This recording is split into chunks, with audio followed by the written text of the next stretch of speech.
Welcome everybody. Good evening po sa ating lahat. Ako po ay si Brother Joby na maghatid sa inyo ng salita ng Diyos. Ang pag-uusapan natin ngayon ay tungkol sa ating kaligtasan. Ang key verse natin ngayon ay Romans chapter 6 verse 23. So, buksan po natin ang ating Bible sa Romans 6, Romans chapter 6,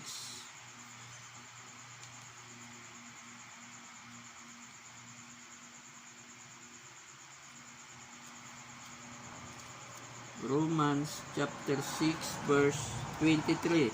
Basahin po natin.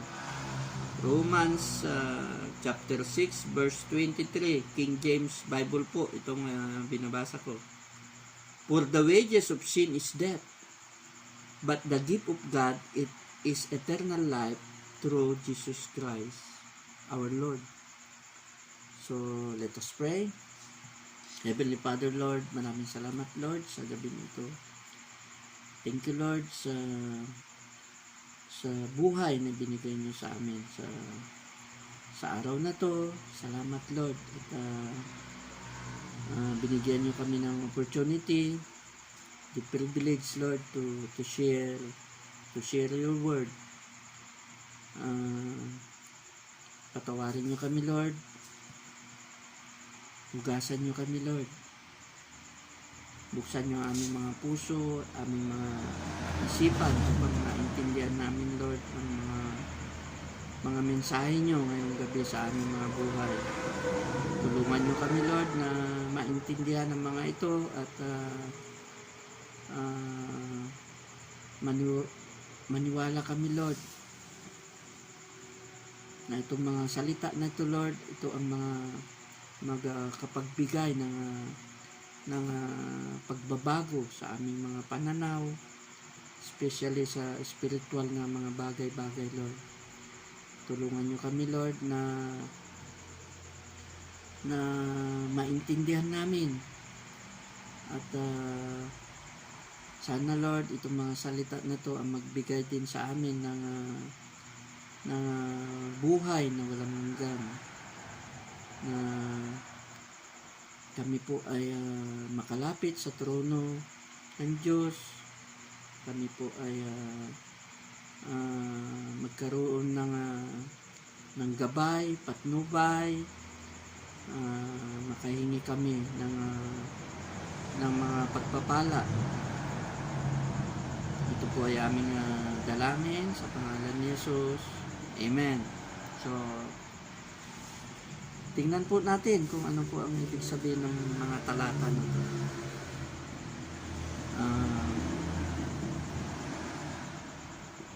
Ang mga talata na to ay may dalawang balita na gusto nung ipaabot sa atin.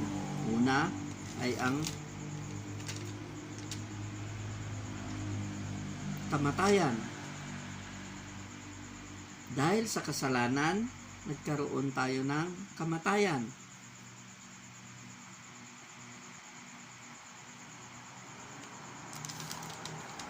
So, tingnan po natin. Ang unang kamatayan ay ang physical death. When you say physical death, it is yung katawang tao natin. Pag namatay ang tao, ang katawang tao natin ngayon ay babalik sa lupa dahil ang tao ay galing sa lupa. At ang pangalawang kamatayan na binabanggit dito is the spiritual death. Spiritual death po yan. Yan yung pag namatay ang tao at hindi nakabalik sa Diyos, hindi nakahingi ng kapatawaran, hindi nagkaroon ng kaligtasan, ang kaluluwa ay diretso yan sa impyerno. So yan po yung spiritual death na sinasabi. Pero ang maganda pong balita dito sa pangalawang balita is the good news. Kung may kamatayan, meron namang buhay na walang hanggan. Na sabi niya dito sa verse na to, but the gift of God is eternal life through Jesus Christ our Lord. Ano po ibig niya sabihin yan? Ibig niya sabihin, the gift, ito ay isang regalo ng Diyos.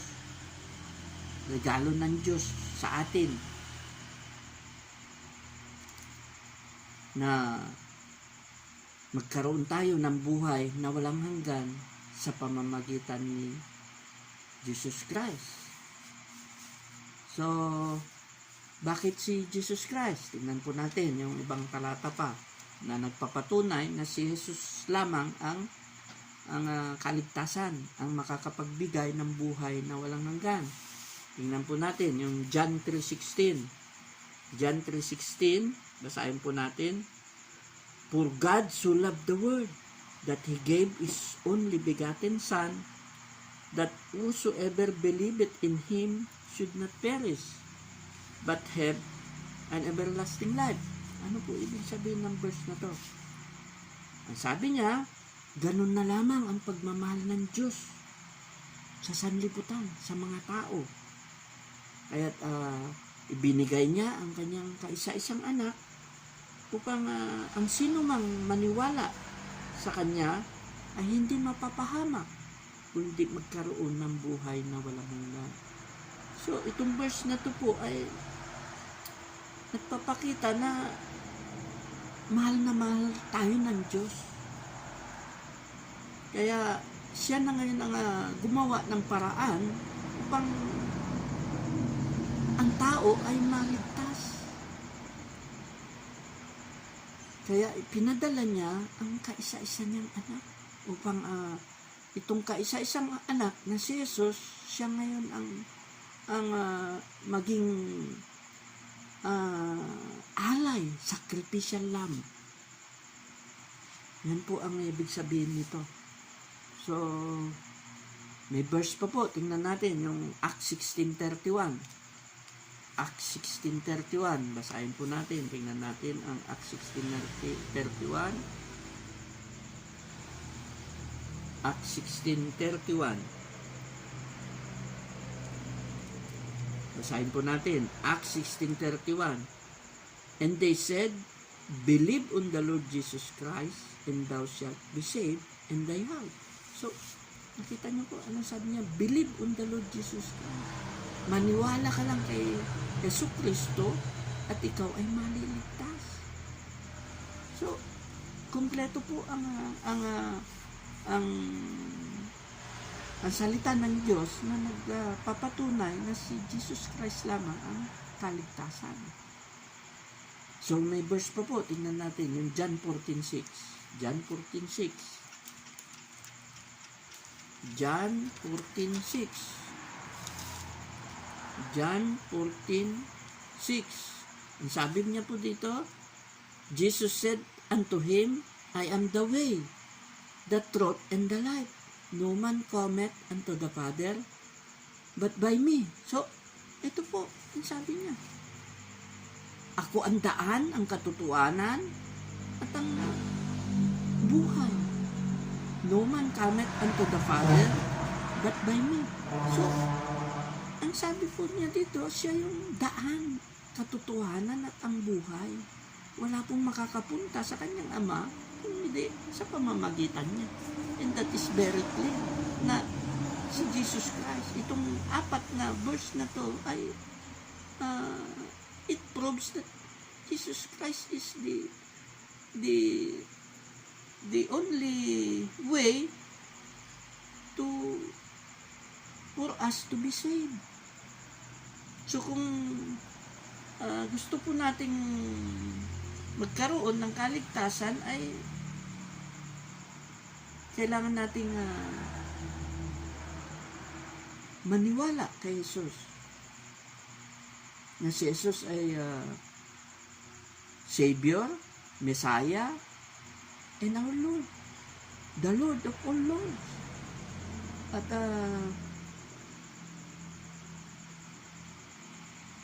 kailangan din nating magsisi sa ating mga kasalanan. Magsisi sa mga kasalanan at talikuran natin ang paggawa na masama. At tanggapin natin si Jesus na siya ay ating tagapagligtas at Panginoon. So, yan lang po ang ang kailangan natin gawin kung gusto natin na magkaroon ng kaligtasan. So,